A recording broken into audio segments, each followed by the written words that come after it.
It's Wednesday night, and you know what that means. Hello, I'm Luke Michael Howard, clinical hypnotist and owner of Hypnosis. Here tonight with the Wednesday Facebook Live. Every Wednesday, in fact, this is the last Wednesday.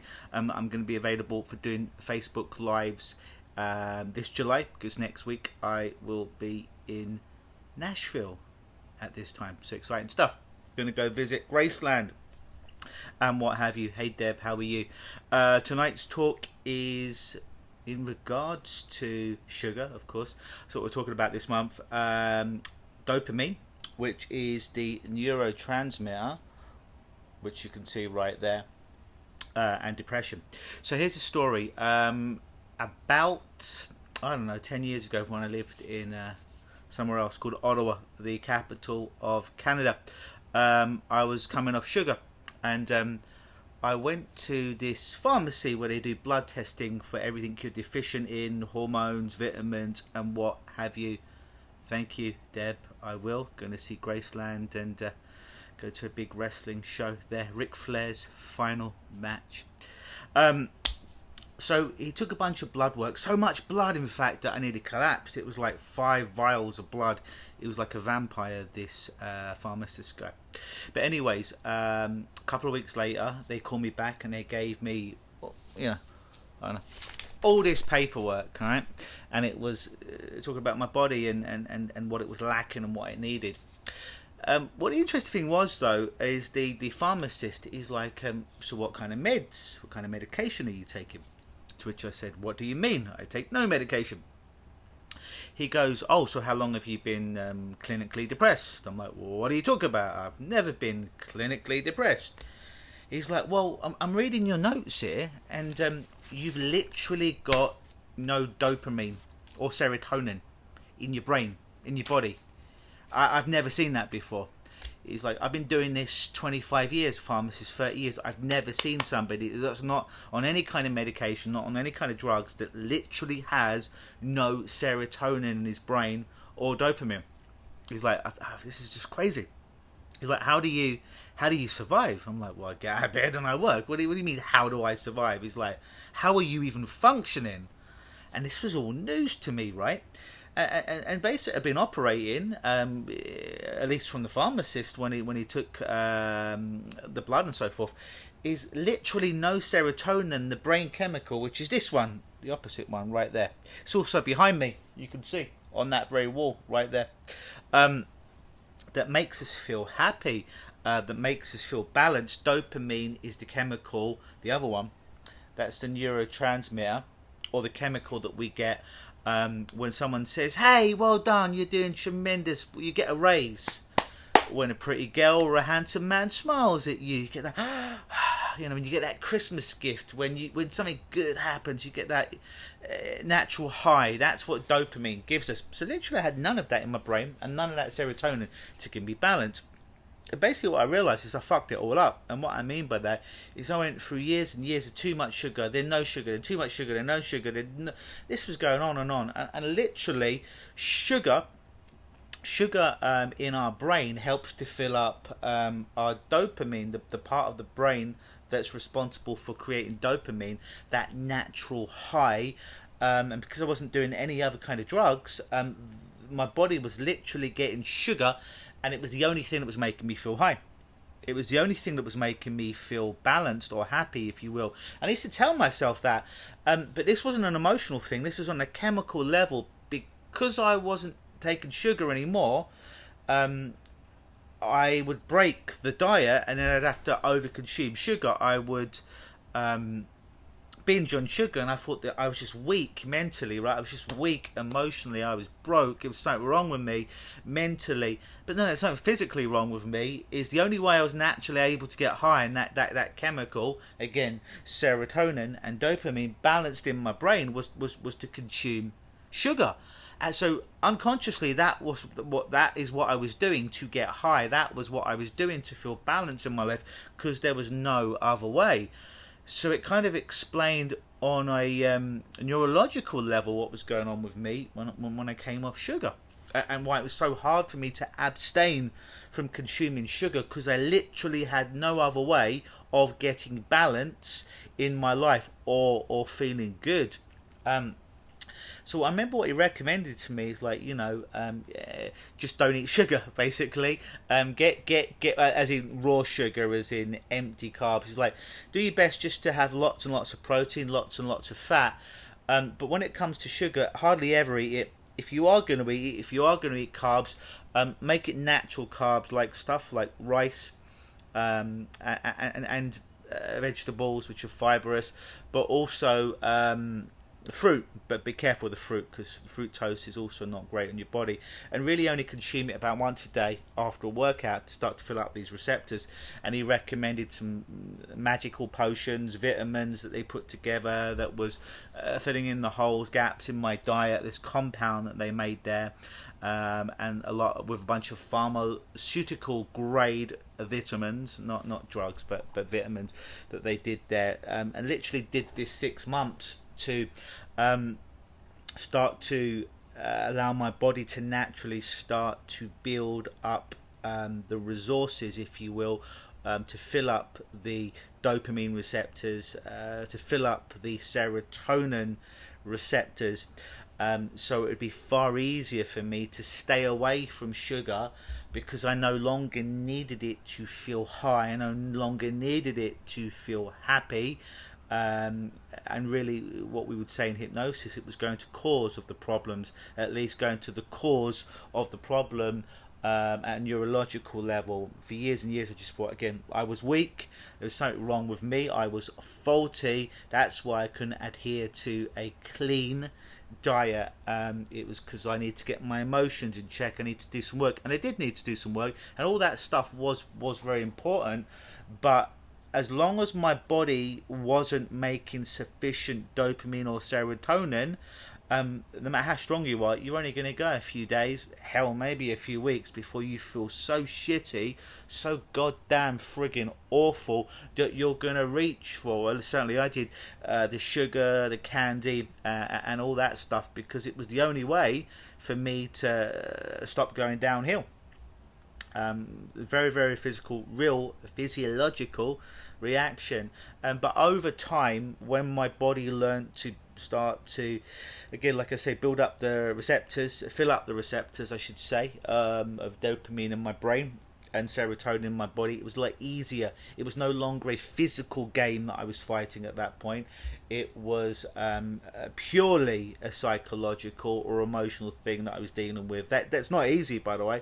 It's a whole nother frigging battle. It's certainly not easy, but at least I wasn't fighting the chemical reaction, which I always figured there was no chemical. You're not really addicted to it. I mean, you've got a heroin addict, you've got a cocaine addict, you've got an alcoholic. Can you really be addicted to sugar? It's not the same. It isn't the same. However, the effects on the brain between someone that is addicted to sugar and is addicted to something like cocaine, as we addressed last week's Facebook Live, or another illegal substance, is quite similar, the effects on the brain.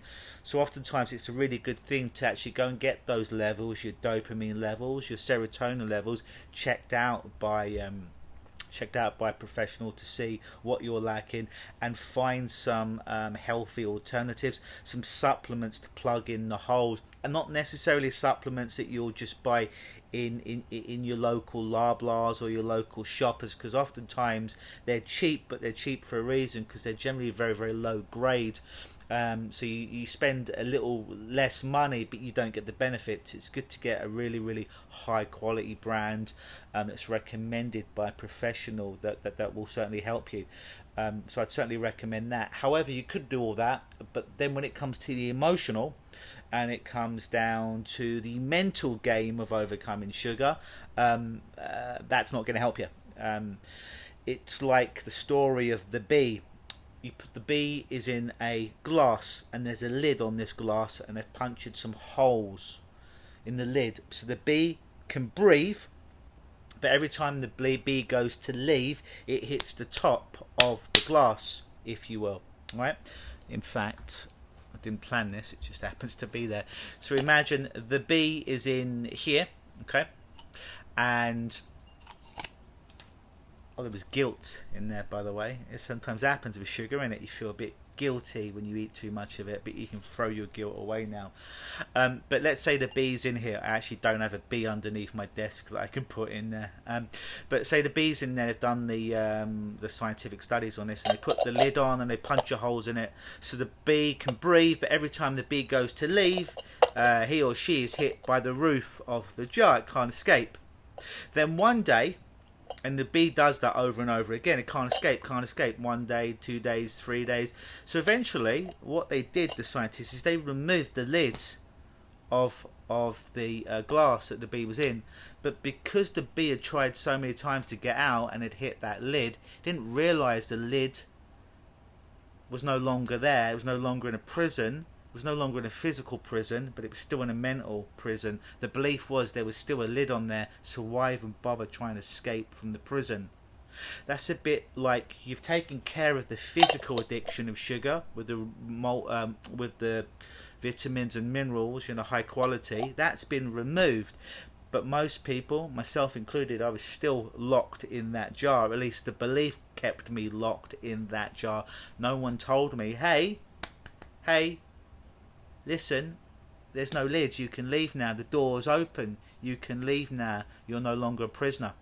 So the kind of work that I'm going to do, starting in August, every Wednesday in August, is taking a small group of 10 people, 1 hour a week over Zoom, to help you realise that the lid or the door is open. This prison construct is only a construct, it's not real. It feels very, very real, but it's just a contract, and you can leave your mental, your emotional prison, and you can just be free. That's the journey I'm going to take people. Be free in as much as escaping your addiction, overcoming your addiction to sugar. So that starts the first Wednesday in August. So there's no Facebook Live next week, won't be here, but the week after that, which I believe is like the 3rd or the 4th, whatever that first Wednesday is, that will be the first the first Zoom hypnosis session on the solution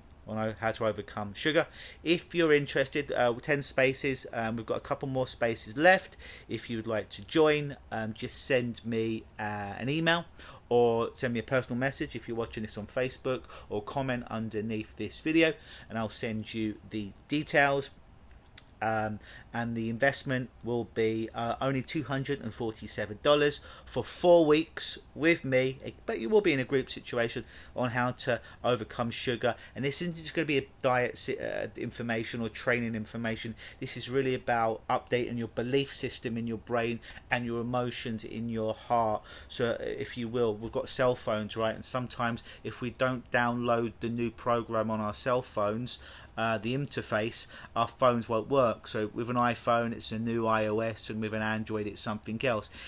In the work we're going to do over Zoom with your sugar addiction, is we're going to help to download the new iOS, the new operating software, but not for your phone, for your brain, and for your heart, for your emotional patterns, and for your beliefs.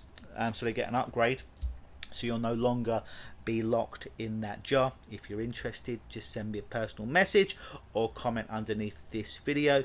And just so you know, I do say this, I have said this before, but I'll say it again, my hourly rate is $1,500. So you're going to get me for 4 sessions. Yeah, not one-on-one in a group, but it's a small group, and you're going to get me for 4 sessions for $247. So it's a steal. If you've ever been on the fence about getting some help with me, but you're like, bloody hell, this guy's expensive, here's your opportunity to work with me if you're on a reduced income.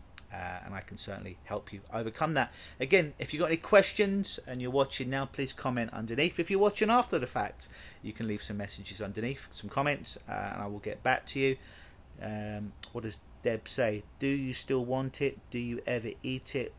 Now or once, or can't you stop? Because that's my problem. Oh, so sugar. Oh yeah. If I like right now talking about it, I want sugar. If I'm really honest with you, right now in this moment, I friggin' want sugar. However, it's like sometimes my back itches, right, and I want to scratch it, and I could scratch it, but oftentimes I want to scratch it more and more and more, right? Ask my girlfriend, the hypno picks, to scratch all the time, which releases dopamine.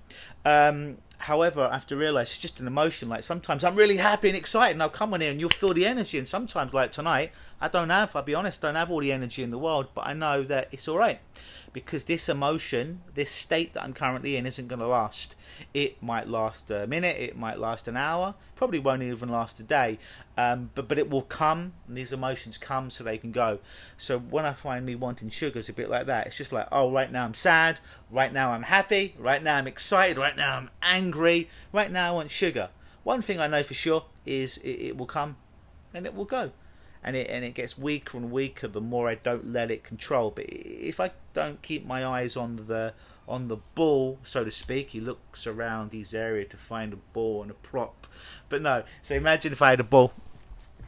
This is not a ball.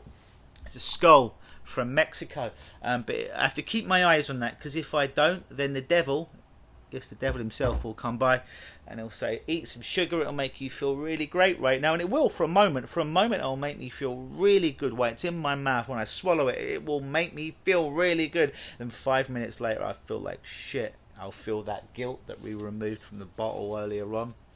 And I will feel really, really bad. And I'll be like, oh, why did I do that? It's just an emotion. I know these emotions come so they can go. If, much like a surfer, I just needed to ride that wave. It might have been a big wave, but the wave will come, the wave will go.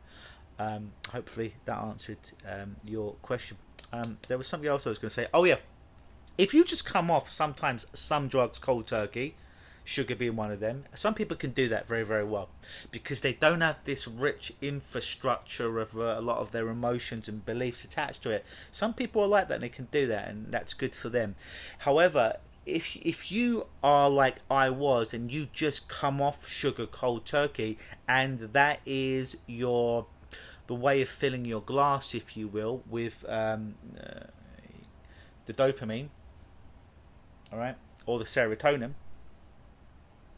and you don't have another way of filling serotonin or dopamine in a healthy, balanced way, the neurochemical in your brain, then you're going to feel shitty for a long time, and eventually you're going to break and you're going to over consume. So oftentimes I don't recommend people just come off sugar cold turkey unless they've got those vitamins, those minerals, and unless we've found another way, or at least their unconscious mind has found another way for them to get the same positive needs met, that sugar was giving them. Feeling happy, feeling high, feeling connected, whatever it was. Because if we remove that crutch, so to speak, and that's the thing that's holding somebody up, guess what? They're going to collapse down, and they're going to be even worse. And they're going to eat sugar, and they're going to over consume sugar. So it's actually bad. But once in working with clients and their unconscious mind, in fact, their unconscious minds, a question I ask my client's unconscious mind, subconscious mind, is there something else you can do where John can get all those positive needs met that the sugar used to provide, but that has nothing to do with consuming sugar or any other kind of addiction? Can you find another way for John to get his needs met that has nothing to do with sugar or any other kind of addiction? Could you scan his database of his mind and body and do that now and generate as many other ways, unconsciously, subconsciously, that you can, so John can get those same needs met and not have to do the drug or that particular behaviour? Sometimes my clients, oftentimes in fact, they don't consciously know the new behaviour their unconscious, their subconscious, their monkey mind, the child inside has chosen. And sometimes that's better, because if we're consciously aware of what's going on, we can actually get in our own way. So I asked our unconscious mind, do you consciously want to let John know what the new behaviour is that you've chosen, so we can scratch that itch, but in a completely different way that has nothing to do with sugar or any other kind of addiction? If the unconscious says yes, I'll ask the unconscious mind to tell the client. So bring them out of trance, they'll be able to tell me, oh Luke, yeah, it said to me to ride my bike every day. Just an example. Okay. And sometimes the unconscious mind just says no, because it knows that the client is going to consciously try and pick away at this new thing and get in their own way, if that makes sense. So that's very, very powerful. But once that same need is getting met, doing another behaviour, then you no longer need to essentially do the overindulging in sugar or drug or whatever the behaviour is, because you're getting that need met in another way. it goes back to the famous quote that I often use with clients, which is, the problem's never the problem. The client who comes in who's smoking, the smoking's not the problem, it's just a symptom. The client who comes in that's having panic attacks every day, the panic attacks are not the problem, they're just a symptom of the problem. The client who overeats sugar, the sugar's not the problem, it's a symptom of the problem. But if all we did is deal with the cigarettes for the smoker, dealt with the anxiety and that's it for the anxious client, or deal with the sugar for the client who overconsumes sugar, if that's all that we did, it's a bit like putting a band-aid on a bullet wound. It might give him some results for a short time, but eventually that band-aid's going to fall off, because that bullet being the problem is still logged in there and will rear its ugly head in another way. So the kind of work that I do is about finding the bullet, finding what the infrastructure is, what's the real reason that they're over consuming or overdoing this particular substance, behavior or emotion, and allowing their mind, their mind body to do the healing necessary. So essentially we can remove the bullet, or we can remove the tumor, or we can remove the trauma, so it never rears its ugly head anytime in the future, because it's done, it's healed, if that makes any sense. I know I rambled on a little bit there, but hopefully that makes sense. If you've got any more questions, please put them in the comments below. Otherwise, this is the last one this month, because I'm away, like I said, next week in Tennessee, where I'm going to visit the Colonel's. That's where KFC's from, isn't it? I'm going to visit the Colonel's first, wherever the Colonel Sanders. What's his name? Harlan Sanders, Colonel Sanders, Harlan Sanders. Going to visit his place there, and Graceland, and the Nashville Fairgrounds, and the Museum of Johnny Cash. So it should be fun, should be exciting, and yeah, we'll see what happens. So that being said, folks, any questions, as always, put them in the comments below, and even if it's not live, even if it's after the fact, I shall comment and answer your questions. If you're interested in the solution program to sugar, then drop me a message. We still have a couple of spots on the program to help you break free and come out of your jar without guilt, because there is no lid, as you focus on the ball or skull. It's called utilization and hypnosis. Anyways, see you. I don't know when, but I'll see you at some time, some place, some channel. Always believe.